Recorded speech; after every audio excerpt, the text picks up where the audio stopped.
আমি মুখ্যমন্ত্ৰীৰ লগত এটা কথা আহ্বান জনাব বিচাৰিছো যে যিসমূহ অবৈধ মিয়া বাংলাদেশী আছে চিধা কথা স্পষ্ট কথা যে আমি এটা কথা কৈছো এই মানসক যিকেইটা 10টাই মাৰিলে এই 10টা কোনো দৃষ্টান্তমূলক শাস্তি বুলি কোনো কথা নাই চিধা চিধি কথা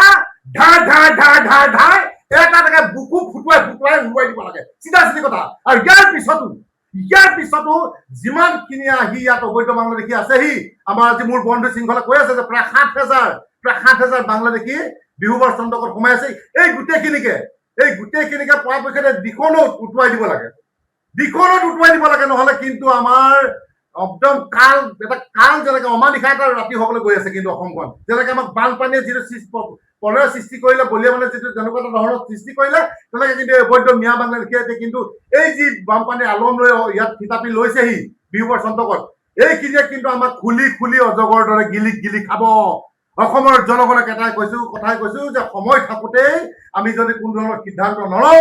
আমি কিন্তু বেলেগ এটা বৰ বেয়া পৰিস্থিতিলৈ গৈ আছো গতিকে মুখ্যমন্ত্ৰী ডাঙৰীয়া সময় থাকোতেই আপুনি যি প্ৰতিশ্ৰুতি দিছিলে যে অবৈধ মিয়া বাংলাদেশী এটাকে গণি বাংলাদেশলৈ পঠিয়াই দিয়াব অতি শীঘ্ৰে পঠিয়াই দিয়া ব্যৱস্থা কৰক আৰু যিসমূহ উচ্ছেদ আপুনি বন্ধ কৰি থৈছে সেই উচ্ছেদসমূহ খুলি পেলাই অতি শীঘ্ৰে গোটেই উচ্ছেদ চলাবৰ বাবে আমি আহ্বান জনাইছো যোৱা 25 তাৰিখে আপোনালোকে জানে যে উদীয়মান যুৱক আমাৰ খিলঞ্জীয়া হত্যা মানৱজ্যোতি চেতিয়াক আমি হেৰুৱাবলগীয়া হৈছিল আমি অসমীয়া যুৱ মঞ্চৰ তৰফৰ ফালৰ পৰা গভীৰ শোক প্ৰকাশ কৰাৰ লগতে শ্ৰদ্ধা জনাইছো আৰু মুখ্যমন্ত্ৰী ডাঙৰীয়াক আমি সুধিব বিচাৰিছো যে আৰু আমি কিমানজন খিলঞ্জীয়া হত্যাক আমি এনেকে হেৰুৱাম কাৰণ সিদিনা সেই ড্ৰাগছৰ কাণ্ডৰ লগত জড়িত ড্ৰাগছ মাফিয়াই এজন পুলিচ আৰক্ষী বিষয়াক মাৰিছিলে তাৰ পিছতো বহুতো এনেকুৱা উদাহৰণ আছে আৰু যোৱা 25 তাৰিখে এজন আমাৰ উদীয়মান যুৱক আমাৰ খিলঞ্জীয়া হত্যাক আমি হেৰুৱালো গতিকে আমি এটা কথা ক'ব বিচাৰিছো যে অসমৰ জনগণে বিজেপি চৰকাৰ বা সন্মানী মুখ্যমন্ত্ৰী ডাঙৰীয়াক এইটো কাৰণে বিচাৰিছিলে যে অসমখন বিদেশী মুক্ত হ'ব বাংলাদেশী মুক্ত হ'ব অবৈধ মিয়া বাংলাদেশী মুক্ত হ'ব কিন্তু কি হ'ল মুক্ত হ'ল নে আমাৰ প্ৰশ্ন মুখ্যমন্ত্ৰী ডাঙৰীয়ালৈ আমাৰ প্ৰশ্ন বিজেপি চৰকাৰলৈ কাৰণ আমি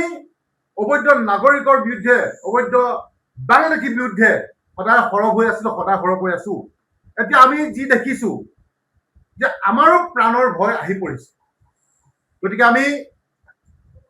মুখ্যমন্ত্ৰী এটা কথা ক'ব বিচাৰিছো যে আপুনি তদন্তৰ নিৰ্দেশ দিছে আমি আপোনাক ধন্যবাদ জ্ঞাপন কৰিছো কিন্তু তদন্ত দি তাতে শেষ কৰিলে নহ'ব আমি ইতিমধ্যে আমি নিউজত দেখা পাইছো সোশ্যাল মিডিয়াত দেখা পাইছো যে প্ৰায় 10জন অবৈধ মিয়া বাংলাদেশী এই হত্যাকাণ্ডৰ লগত জড়িত হৈ আছে গতিকে এটাকে ধৰি আনি দৃষ্টান্তমূলক শাস্তি বিহিবৰ কাৰণে আমি অসমীয়া যুৱ মঞ্চই দাবী জনাইছো দৃষ্টান্তমূলক শাস্তি মানে এটা কথা ক'ব বিচাৰিছো যে চিধা চিধি কথা বুকুত এনকাউণ্টাৰ কোনো পিছফালৰ পৰা নহয় চিধা আগফালৰ পৰা ধাই আমি সেইটোহে বিচাৰিছো খিলঞ্জী হত্যাক আমি বাৰে বাৰে হেৰুৱাই থাকিব নোৱাৰো কিমান আমি ধৈৰ্য ধৰিম বীৰ আজিত সেনাই তেখেত সৈনিক নহয় তেখেতৰ অসমৰ এজন সন্তান এজন খিলঞ্জীয়া যুৱক গতিকে আমি কোনো পৰ্যায়ে আমি ধৈৰ্যত থাকিব নোৱাৰো মুখ্যমন্ত্ৰী ডাঙৰীয়া আপোনাক অসমৰ জনগণে সেইটোৱে ভোট দিছে আমি বাৰে বাৰে সেইটোৱে কম যে অবৈধ মিয়া বাংলাদেশী আপুনি খেদাব আপুনি কিয় উচ্ছেদ বন্ধ কৰি থৈছে এতিয়া ইলেকশ্যনৰ আগত দেখোন আপুনি উচ্ছেদৰ ওপৰত উচ্ছেদ চলালে কিন্তু এতিয়া কি হ'ল আপুনি জিকাৰ পিছত কিয় উচ্ছেদ চলোৱা নাই কিয় উচ্ছেদ হোৱা নাই আমাৰ প্ৰশ্ন আপোনাক কেতিয়াবা আপোনাৰ উচ্ছেদ আপুনি আকৌ চলাব কেতিয়াবা আপুনি অবৈধ মিয়া বাংলাদেশী অসমৰ পৰা খেদাব আপুনি খেদাওঁতে আমাৰ অসমীয়া খিলঞ্জীয়া যুৱক মৃত্যুমুখত পৰি শেষ হৈ যাব নেকি আপোনাকো দেখোন অবৈধ মিয়া বাংলাদেশীয়ে মাৰিম বুলি গুলিয়াম বুলি আপোনাৰ থ্ৰেটনিঙৰ ওপৰত থ্ৰেটনিং দি আছে গতিকে কোনদিনাখন আমাৰ পৰে আমি নিজে নাজানো গতিকে চিধা চিধি কৰা স্পষ্ট কথা আমি কোনো দিন কেতিয়াও আমি অবৈধ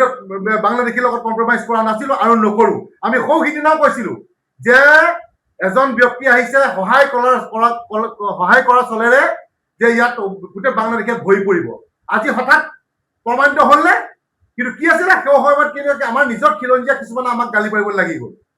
যে বানপানী সময়ত এনেকৈ কৈছে হিন্দু মুছলিমৰ কথা কৈছে আমুক কৈছে তামুক কৈছে আমি সদায় কৈ আছো আজিও কম কাইলৈ কম যে আমি খিলঞ্জীয়া মুছলিমৰ ক্ষেত্ৰত কেতিয়াও আমি নাই আমি সদায় একেলগে আছো একেলগে থাকিম কিন্তু অবৈধ মিয়া বাংলাদেশীৰ লগত অসমীয়া যুৱ মঞ্চই কেতিয়াও নাই আৰু নাথাকে স্পষ্ট কথা আজিও কম কাইলৈ কম মৰাৰ পিছতো কৈ থাকিম প্ৰয়োজন হ'লে কি হ'ল আজি সেইজন যুৱকৰ? সেই 10টাক মাৰিব পাৰিবনে? আপোনাৰ গুলি, আপোনাৰ আৰক্ষীৰ গুলি ফুটিবনে? সেই ড্ৰাগছৰ মাফিয়াই যিজন যুৱকক মাৰি পেলালে, সেই মাফিয়াকেইটাকে আজিলৈকে আপুনি গুলি ফুটাব নোৱাৰিলে। কিন্তু আমি আপোনাৰ ওপৰত আস্থা ভৰসা ৰাখিব পাৰিমনে যে যিজন 10জন বাংলাদেশীয়ে আমাৰ মানসক মাৰিলে তেওঁলোকক আপোনাৰ গুলি ফুটিব বুলি, আপোনাৰ গৃহ বিবাহৰ গুলি ফুটিব বুলি? গতিকে এটা কথা স্পষ্ট কথা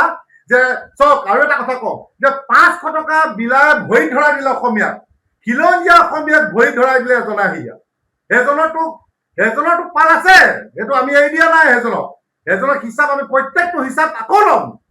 আমি হিচাপ ল'ম বুলি ক'লে, আমি দৃষ্টি দিম বুলি ক'লে আমাক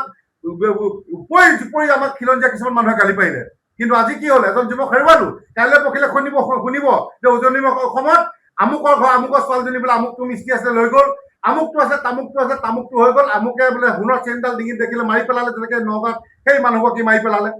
সেই ককায়েক ভনীয়েকক লাভ জেহাদ কৰি পেলাই মাৰি পেলালে পাঠশালাত। আমাৰ এতিয়া উজনি অসমৰ মানুহে ভুগিব যদি সময় থাকোঁতেই আমাৰ উজনি অসমৰ মানুহে যদি কোনো ধৰণৰ চিন্তা চৰ্চা নকৰে। কিন্তু পৰিস্থিতি বেয়ালৈ গৈ আছে, চিধা কথা, স্পষ্ট কথা। কিন্তু এটা কথা, আমি উজনি অসমে নহয়, গোটেই অসমখনে কিন্তু আমি বাংলাদেশী চৰণীয়াৰ পথাৰ হবলৈ দিব নোৱাৰো। আৰু অসমীয়া যুৱ মঞ্চক জীয়াই থকালৈকে আমি জীয়াই থকালৈকে কেতিয়াও নিদিওঁ। আৰু আমাৰ মুখ্যমন্ত্ৰীৰ ওপৰতো বিশ্বাস আছিলে যে তেখেতেও বাংলাদেশী ক্ষেত্ৰত কোনো ধৰণৰ কম্প্ৰমাইজ নকৰে। কিন্তু এতিয়া যি দেখিছো তেওঁ কিয় থমকি ৰৈছে আমি বুজি পোৱা নাই। কিন্তু এটাই কথা আমি আহ্বান জনাইছো মুখ্যমন্ত্ৰীক, আজি এই সংবাদমেল যোগেদি আজি আহ্বান জনাইছো যে অতি শীঘ্ৰে যিমান আমাৰ ভূমি অবৈধ বাংলাদেশীয়ে হস্তক্ষেপ কৰি থৈছে, আপোনাৰ বেৰি থৈছে, গোটেইখিনি অতি শীঘ্ৰে মোকলাবৰ বাবে আমি আহ্বান জনাইছো। আৰু এটা কথা, যিমান বিদেশী আছে এটাকে চিনাক্ত কৰি বাংলাদেশত জেচিবি লগাই গুলিয়াই কাটি পেলাই নৈত পেলাই দিবৰ বাবে আমি আহ্বান জনাইছো। যিকোনো খবৰৰ বাবে যোগাযোগ কৰক 9181 307 221 আমাৰ এই নম্বৰত।